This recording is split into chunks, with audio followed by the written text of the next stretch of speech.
Oi, gente, eu sou o Lucas. Oi, eu sou o Ícaro e a gente faz parte do projeto de extensão Narrativas Curtas. E no vídeo de hoje a gente vai ver um pouco mais sobre uma questão muito importante quando estamos falando de textos escritos, mas não só, qualquer tipo de narrativa, que é o narrador. Por quê? Porque quando estamos lendo um texto, alguém está nos contando aquela história. Mesmo que não pareça, o narrador sempre está lá. Então, assim, é muito importante também, porque nós, enquanto leitores ou autores, nós vamos ter alguém nos mostrando aquela trama, e isso é muito importante. Perfeito, é como se fosse uma ponte, né, Ícaro? Uma ponte entre o leitor e a trama que está sendo apresentada. A gente trouxe para vocês aqui alguns elementos, né, algumas escolhas, alguns tópicos importantes sobre essa figura do narrador. Então, na hora de escrever um texto, o autor tem que pensar, né, se essa figura do narrador ela está mais próxima ou mais distante da trama, né, da história que está sendo contada, se ele sabe tudo sobre todos os personagens ou se ele não sabe, né, se ele é ou não um personagem da história, e se ele vai opinar, né, e emitir a opinião dele sobre tudo que acontece no enredo ou não. Então essas escolhas todas vão determinar essa figura do narrador de cada texto e daí a partir dessas escolhas esse narrador tem que ser coerente ao longo do texto todo.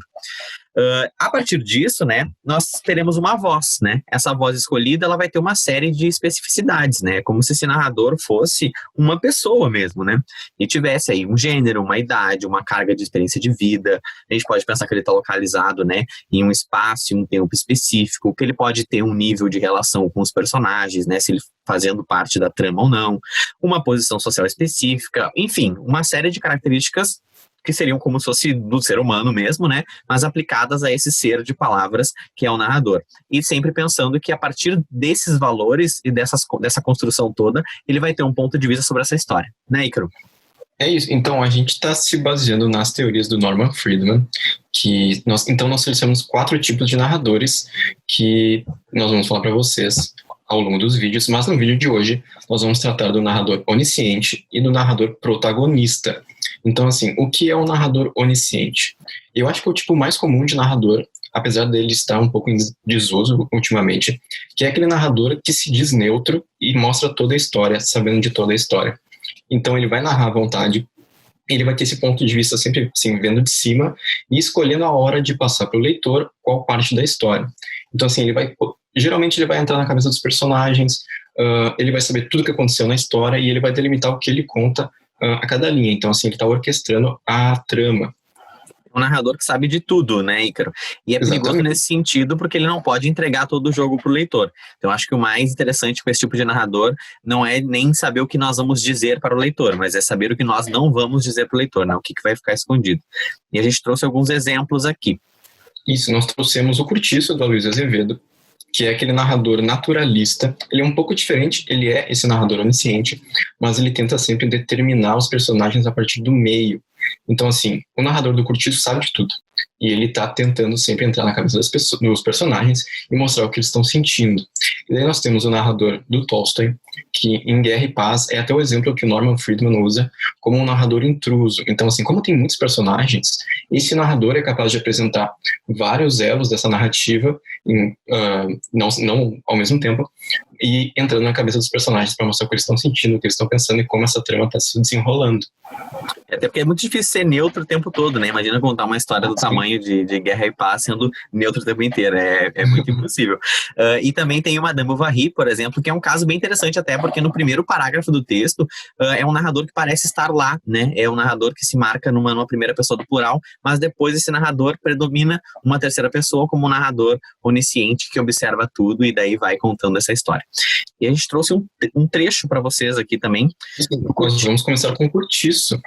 Desculpa, eu te interrompi, mas vocês podem parar o vídeo, pausar o vídeo para ler o trecho. E nós selecionamos, desculpa, fui muito rápido, nós selecionamos o trecho em que é a primeira menstruação da pombinha. Então, assim, nós vamos ver que o narrador realmente sabe de tudo. A gente vai mostrar agora para vocês, na parte amarelinha, é a marca de terceira pessoa. Então, assim, a pombinha parecia preocupada e triste. Então, o narrador está de fora. E onde está azulzinho, está mostrando informações privilegiadas que, a princípio, só a personagem deveria saber. Para mim, assim, é muito absurdo o narrador saber que a personagem estava com dores uterinas. Que persistiam então, assim, ainda, né? Persistiam, então já aconteciam. Então, antes da primeira menstruação da pombinha, o narrador mostra que está em terceira pessoa, mostra a pombinha e mostra o que ela está sentindo, o que só ela, a princípio, deveria saber, mas não, o narrador passa pra gente também. Perfeito. Ali o constrangimento também, né? É um tipo de informação que só alguém onisciente de tudo que está acontecendo poderia fornecer para o leitor. Temos outro exemplo de narrador aqui, que é o narrador protagonista, né? Como o nome já diz, o narrador protagonista, né? É quando nós temos o personagem principal da história contando seu próprio enredo, contando sua própria trama ali, né? É um narrador em primeira pessoa, então vai ser contado por ele. Importante pensar que daí vai ter uma certa limitação, né? A percepção desse personagem. Então, como nós falamos no início do vídeo, né? Aquela série de escolhas, quando a gente escolhe que o narrador protagonista seja, né? Escolhe por um narrador protagonista, esse narrador ele vai ter um ponto de vista limitado, né? Ele não pode estar em todos os lugares ao mesmo tempo, como o narrador onisciente, por exemplo, né? Mas é legal também o efeito que se cria, porque o leitor acaba desvendando os acontecimentos juntamente com esse personagem e até se sentindo mais próximo dele, de certa forma, né? Porque é um narrador muito mais subjetivo. Temos exemplos aqui, clássico, começa aí, Ícaro, com o homem. Não, eu queria dizer, temos o clássico exemplo do Dom Casmurro, que assim, estamos até hoje se debate se a Capitu traiu ou não Bentinho. Por que temos essa dúvida? Bom, porque estamos lendo a partir do ponto de vista do Bentinho, ao menos essa é a minha impressão, assim. Se fosse outro tipo de narrador, talvez não teríamos a dúvida. Se fosse um narrador onisciente de antes, provavelmente não teríamos a dúvida. Então, assim, temos o clássico exemplo do Dom Casmurro, que, assim, se vocês quiserem, comentem aqui nos comentários. A discussão eterna, né? Eterna. Mas, por favor, não comente. Eu acho que tente elucidar um pouco melhor por que o narrador nos envolveu nessa questão que estamos debatendo até hoje. E daí temos o próximo, que é do Wilma aqui. Esse é muito curioso, assim. No livro Enclausurado, é um romance bem curtinho, do Will McKeon. O narrador é um feto dentro da barriga, né? Dentro do útero de sua mãe. Então, ele é muito interessante, porque ele é o protagonista, né? É um feto super culto, assim. Ele tem umas tiradas irônicas. Mas tudo que acontece, né? Tudo que ele sabe do que ele escuta a mãe dele falando, né? E lá pelas tantas ele descobre, então, que a mãe dele tá bolando um plano terrível e ele tenta fazer alguma coisa ali, né? Não vou dar spoiler aqui, mas é bem interessante. Mas é um narrador, assim, que a gente nunca pensaria, né? Eu fiquei super surpreso quando encontrei esse livro, por exemplo, porque é um feto contando, e é muito legal como ele vai recebendo as informações de fora e vai relacionando os elementos. E o último exemplo aqui, que é o nosso trecho no slide seguinte, é o Passeio Noturno, que é um conto do Rubem Fonseca, é o parte 1, né? Tem Passeio Noturno parte 1, parte 2, um conto bem violento, assim, que fala sobre um homem que tem um hobby, né, de atropelar pessoas, né? Terrível. O trecho está na tela de vocês aí. Vocês podem pausar agora para ler, porque nós vamos colorir as partes mais marcantes, né? Vejam que o que está em amarelo, né, gente, são as marcas dessa primeira pessoa que se revela nos verbos e nos pronomes, né? Então, cheguei, minha mulher, meu filho, eu.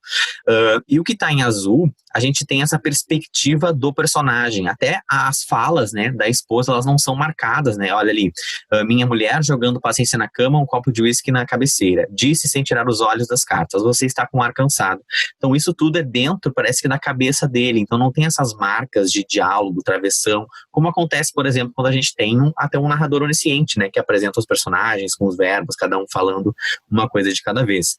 Ele dizendo ali embaixo, né, que os filhos pediram dinheiro, a filha pediu dinheiro, o filho pediu dinheiro, a esposa não pediu porque eles tinham uma conta conjunta, e que ele convida a esposa para dar uma volta, né? Vamos dar uma volta, convidei. E ele fala, eu sabia que ela não iria. Era a hora da novela. Então isso é uma coisa que só o narrador personagem, né, poderia revelar para nós. Ele faz uma pergunta já sabendo o que ela ia responder e justifica, porque era a hora da novela. Mas é muito interessante essa construção, né? Porque essas marcas de primeira pessoa e essa visão de dentro da cabeça, assim, né, desse protagonista. E muitas vezes atenua as próprias ações que a gente vê, assim. Dom Casmurro, para mim, o Bentinho era uma pessoa complicadíssima. Só que como ele está narrando, muitas dessas ações acabam sendo atenuadas pela própria narração. E aqui no Passeio Noturno não é diferente. Mesma coisa. Ele atropela pessoas e a gente está ali lendo a história dele. Então, assim, e ele fala como se fosse um hobby, né? Como se fosse uma volta que ele dá de noite. Para ele se distrair um pouco do trabalho que ele tem, assim. Então, Terrível, terrível. Vale a pena, um texto curto, assim, vocês encontram com facilidade. Se já leram esse ou o segundo texto também, o Passeio Noturno Parte 2, comenta aí embaixo. Vale ressaltar que a referência, né, do texto que nós utilizamos para apresentar esses narradores está na descrição do vídeo. Isso aí. E você sempre encontra as referências na descrição, tá bom? Deixa eu tirar aqui. Bom, e é isso. A gente agradece muito pelo vídeo, por vocês terem assistido. A gente pede que vocês comentem, se vocês quiserem. Compartilhem. Se inscrevam no canal. Isso aí. Então, assim, muito obrigado por terem assistido. Obrigado pela audiência. Até o próximo vídeo. Valeu, gente. Obrigado.